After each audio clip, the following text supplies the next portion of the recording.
mula-mula sekali Nabi sebut tentang amanah. Amanah. Tentang tuan-tuan muslimat yang berkaitan dengan hubungan sesama manusia.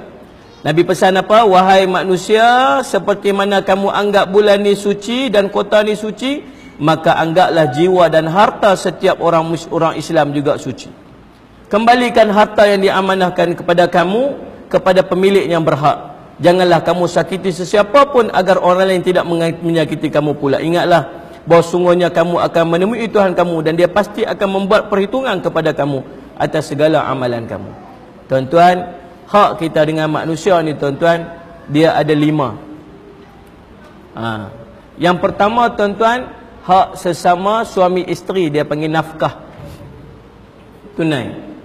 Nafkah dengan suami isteri kena tunai. Salli ala sayyidina Muhammad. Yang kedua tuan-tuan, hak sesama ahli keluarga, adik-beradik, abang adik mak ayah. Nama dia faraid ataupun wasiat. Yang ni pun kena tunai. Yang ketiga tuan-tuan, hak sesama manusia, nama dia hutang. Yang ni pun wajib bayar. Dan kadang kita berhutang tuan-tuan. Salli ala sayyidina, ingat Nabi SAW pi satu jenazah, Nabi tanya adakah orang ni berhutang. Nabi tak mau semayang jenazah orang yang ada hutang.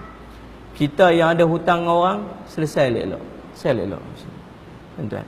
Jangan sampai salli ala sayyidina Muhammad tuan-tuan, jangan sampai salli ala sayyidina Muhammad kita mati dalam keadaan sangkut hutang. Hutang jenis lagu mana? Hutang jenis tak ada niat nak bayar. Kalau tuan-tuan ada niat nak bayar, salli ala sayyidina Muhammad tuan-tuan, kalau tuan-tuan ada niat nak bayar, waktu tu Allah akan permudahkan tuan-tuan untuk bayar. Faham? Yang kelima tuan-tuan, yang terkait dengan manusia ni, barang-barang pinjaman, hak-hak orang. Sebab tu tadi saya khutbah, saya duk cakap tentang macam mana benda yang duk masuk dalam rumah keluarga kita ni yang boleh menyebabkan kita ni jadi apa tuan-tuan sekalian? Habis. Hilang berkat dalam rumah. Anak-anak tuan-tuan jadi macam-macam. Kita pula doa tak, Allah tak mustajab. Kemudian tuan-tuan pula muslimat tak ada rasa, dia hilang rasa manis nak ibadat. Pasal apa? Pasal duk bawa masuk benda haram dalam rumah dan kadang kita tak sedar. Tuan-tuan mengingat elok-elok. Allah kata, bila duk bawa masuk benda haram dalam rumah, kita akan hilang 3 benda. Yang pertama, hilang keberkatan dalam rumah. Rumah berkat hilang. Dia mai tuan-tuan duit tu hilang saat habis lagu tu, saat habis lagu tu, saat dia mai bertimpa-timpa ni. Pasal apa lah Ustaz, saya tak tahu lah, masalah mai satu lepas satu. Tension Ustaz, saya tak tahu nak buat lagu mana dah. Mungkin cek tengok, kok ada benda haram yang duk masuk dalam rumah kita dan kadang kita tak sedar. Faham tak ni? Mereka itu buang anak tuan-tuan yang beranak dekat dalam tandas, dekat bagan. Nak umur 16 tahun beranak dalam tandas, dia ambil baby tu, dia pibuh dalam tong flash tu. Bagus ya. Tinggal gitu. Kawan tu ada pak kan. Budak perempuan tu ada pak, budak perempuan tu ada mak. Ingat elok. No, yang dekat Melaka ni tuan-tuan, Muslim Zaman beranak, cekek budak tu pergi mati, bungkus-bungkus bola beg pergi sekolah. Dekat Selayang beranak, buka tingkap 3, baling, jatuh, mati. Baru ni berapa hari lepas, minggu lepas kan tuan-tuan, jumpa ladang kelapa sawit, duduk hidup lagi budak perempuan. Dengan tali pusat, dengan uri sekali duduk ada lagi. Ingat apa? Uri lah. Ingat. Seorang lagi hari yang sama juga duduk dalam parit mati lah. Tuan-tuan, ni cerita budak-budak yang beranak anak luar nikah ni, semua ada pak, semua ada mak. Cuba tanya mak pak mereka tu, pernah fikir tak anak-anak mereka akan buat macam tu satu hari? Dia tak pernah fikir. Pasal apa anak saya ni, saya tak tahulah, bela pada kecil, bagi agama elok lah. Pasal apa anak saya buat kat saya, jadi malu, saya nak tahu muka dia mana, dia kata. Tuan-tuan, boleh jadi dekat dia, tak mustahil boleh jadi kat kita juga. Agak-agak pasal apa duk jadi lagu tu? Pasal apa yang anak kita duk suruh semayang tak mau, suruh tutup aurat tak mau? Pasal apa ni? Kita duk takut, kita duk bagi dia makan benda haram yang kita tak sedang. Saya yakin tuan-tuan tak makan, tak minum arak. Saya yakin tuan-tuan tak makan babi. Saya yakin tuan-tuan tak buat ni semua. Tapi dalam keadaan kita tak sedang, tuan-tuan tu tengok. Kita janji masuk kerja pukul 8. Kita masuk pukul 9. Kita duduk tempat kerja tuan-tuan. Janji waktu kita sign agreement dengan bos kita, dengan majikan kita, waktu kita masuk kerja dulu, dia habaq pukul 8. Masuk pukul 9, pukul 5 balik. Dia janji nak bayar dekat kita RM3,000 sebulan. Kita janji dekat dia, ya saya akan masuk pukul 8, saya akan balik pukul 5. Tapi kita masuk pukul 9, kita balik pukul 4. Yang lagi 2 jam tuan-tuan, gaji kita ambil padahal kita tak kerja. Kita tipu. Kita tak pi, kita ambil MC, kita abang kata kita sakit, padahal kita tak sakit. Kita pi buat urusan kita pi buat hantar anak kita sekolah, kita pi kedai aksesori kita, pi modify kereta kita. Pi makan kenduri, padahal kita tak sakit. Kita habaq kata kita sakit, kita tipu. Kita pi habaq kat majikan kata kita sakit. Dia bayar gaji pasal dia bersangka kita sakit, tapi kita tipu dia. Waktu tu kita tak layak terima duit tu, tapi kita ambil juga. Bagi anak-anak kita makan. Faham sekalian? Kita naik kereta claim pi, baru RM80, claim RM120. Ambil duit, bagi anak-anak isteri kita makan. Kita habaq kat bini kita, tak payah kerja lah, duduk di rumah sudahlah. Duk makan kat luar tu bukan bagus sangat. Orang duk masak tu entah tak semayang apa, tak tutup aurat, mana berkat. Mah duk di rumah sudahlah, masak nasi apa semua. Mah masak kok berkat sikit. Tapi duit yang dia bagi anak-anak dia makan, duit yang dia beli beras, duit yang dia beli bawang, duit yang dia beli ikan, duit yang dia ambil tanpa izin daripada majikan dia, yang dia tipu majikan dia. Tuan-tuan sekalian, faham tak ni? Sama aja hukum dia. Aku tak cerita anak dia telefon, ayah, ni, sekejap kan, saya ada esok ni, saya nak buat ni projek sekolah ni, nak kena beli pen marker 2 batang, merah dengan biru, lepas tu pembaris 1, lepas tu A4 paper yang warna merah, yang warna hijau apa semua, yang warna-warna.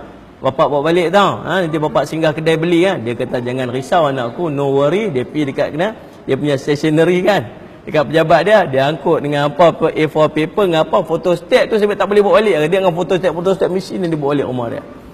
Sekalian, dia bagi anak-anak dia duk guna barang-barang yang dia curi daripada pejabat dia untuk anak-anak dia duk buat kerja sekolah. Macam mana nak berkat mengaji budak tu? Betul tak tuan-tuan? Kalau pi supermarket, tuan-tuan pi ambil A4 paper, pi ambil pen, pi ambil pembaris 1, pi ambil buah dalam poket, tak bayar buat balik, tu nama dia apa? Curi kan? Betul tak?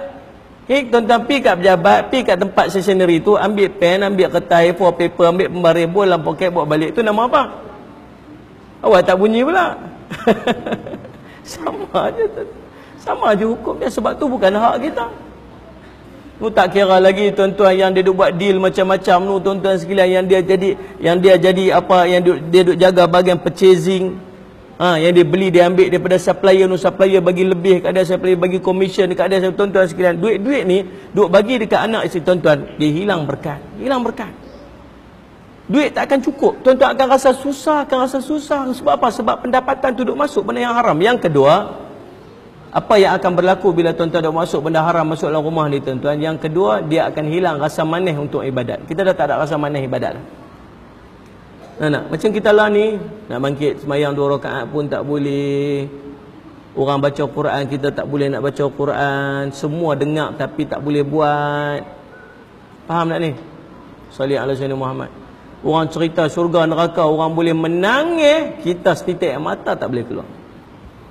Semayang taubat, mari kita semayang taubat, mari kita menangisi dosa-dosa yang kita buat. Kawan-kawan semua pekat menangis, kita setitik mata tak keluar. Nak tergelak pula duk ada. Tuan-tuan, dia balik, dia boleh cerita pula, dia tu menangis punya kuat lah ustaz semalam. Apa dia ni kata? Dia seronok sekalian. Ya Allah, kerasnya hati kita ni, subhanallah tuan-tuan, sampai macam tu. Siapa? Hilang rasa manis nak ibadat. Tak ada. Allahu Akbar, subhanallah. Yang ketiga tuan-tuan sekalian, apa yang akan berlaku kalau kita duk masuk, duk bagi benda haram dekat anak-anak isteri kita duk makan, hilangnya tuan-tuan mustajabnya doa kita. Allah tak terima.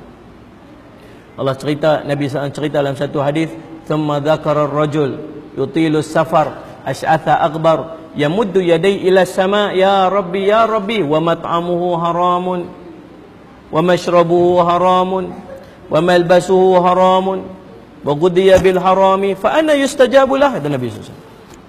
Dia kata subhanallah tuan-tuan sekalian, ni apa?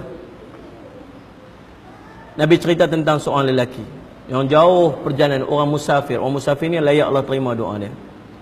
Ash'atha akbar, kusuk masai rambut dia, nak bagi tahu kata susahnya dia dalam perjalanan tu. Layak Allah terima doa dia. Sekalian, Bukan setakat tu dia angkat tangan ni sungguh-sungguh punya doa. Ya mutu ya ila sama ya wahai Tuhanku, wahai Tuhanku. Doa sungguh-sungguh. Layak Allah terima doa ni. Akan tetapi tuan-tuan, wa mat'amuhu haramun, dia makan daripada makan yang haram. Wa mashrabuhu haramun, dia minum daripada benda yang haram.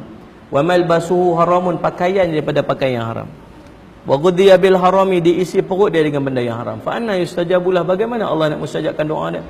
Patut macam-macam duk jadi dalam rumah kita duk tak perasan pasal apa ni, lepas satu, lepas satu. Pasal apa? Rupa-rupanya dalam keadaan kita tak sedar, kita duk berasa macam kita duk buat betul dah. Rupa-rupanya tuan-tuan, berapa banyak dah kita duk ambil benda yang syubhah, yang haram daripada pendapatan kita, yang kita duk isi perut anak-anak dan isteri kita. Patut jadi macam-macam dalam rumah tangga kita ni.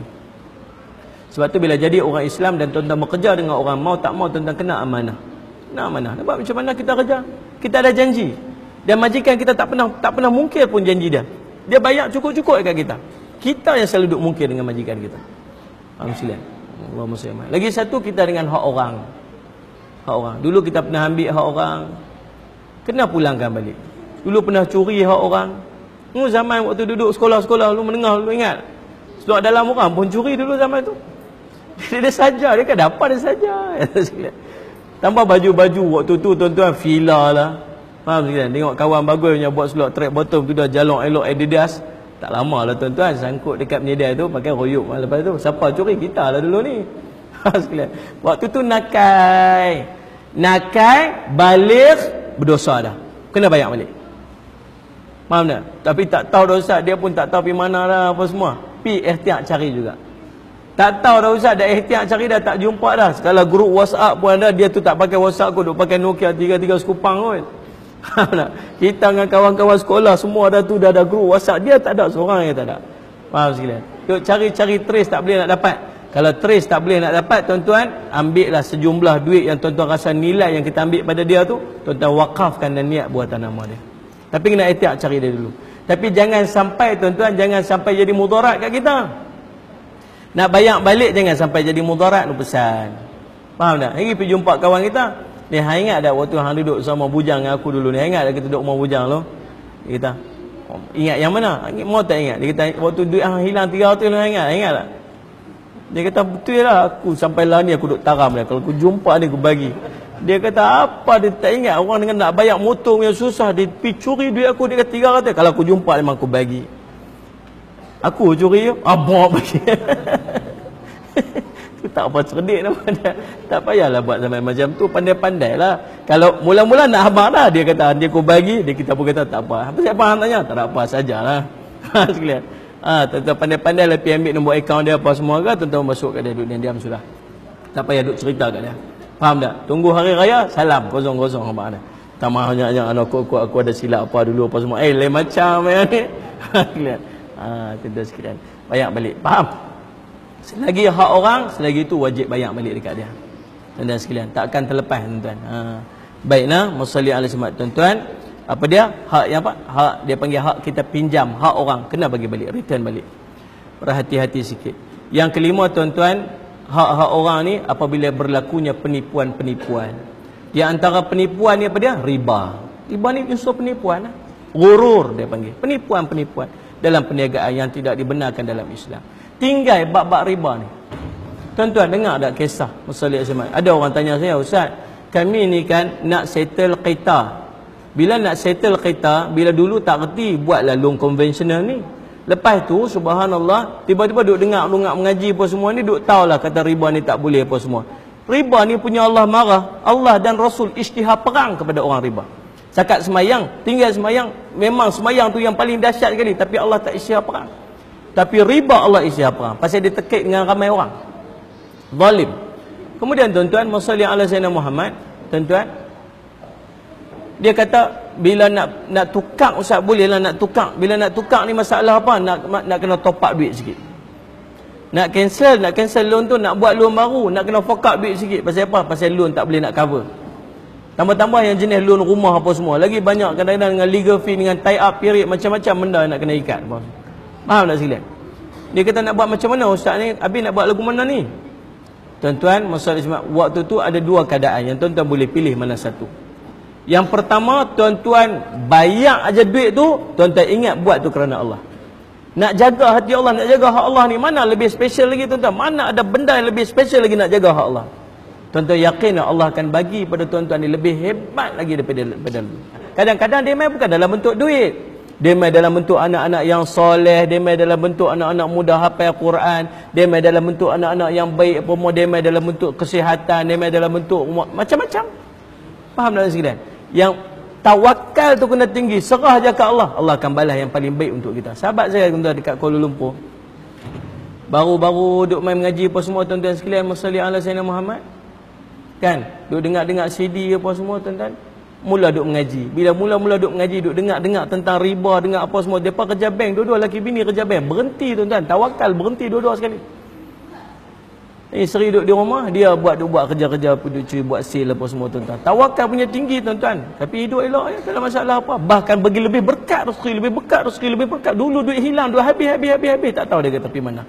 Tapi lah ni tuan-tuan, Allah bagi rezeki, masya-Allah. Bila dia buat satu benda kerana Allah, nak jaga hati Allah, nak jaga hak Allah, Allah akan balas keadaan dengan yang benda yang paling baik sekali. Faham tak ni?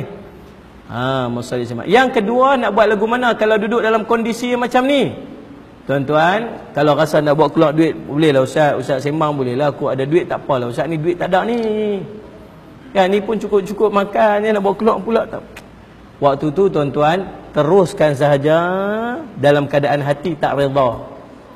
Taubat pada Allah dulu silap kita buat. Lah ni teruskan dulu loan tu dalam keadaan hati ni tak redha. Tak redha, tak setuju, tapi tak boleh nak buat apa. Tunggu dengan niat, satu hari dia akan cancel, satu hari dia akan tutup. Faham tak? Buat yang tu. Yang tu yang kedua. Baik tuan-tuan sekalian, dia panggil apa yang tu tuan-tuan? Jaga hak-hak sesama manusia ni. Yang pertama tadi hak nafkah, ingat suami isteri. Yang kedua hak faraid dan wasiat yang terkait dengan keluarga. Yang ketiga hak hutang piutang tuan-tuan. Yang ketiga hak kita, hak orang, hak yang kita ambil, hak yang kita pinjam, hak yang kita ambil tanpa izin dulu ni. Yang kelima, hak-hak berkaitan dengan penipuan dalam muamalah. Itu kena jaga.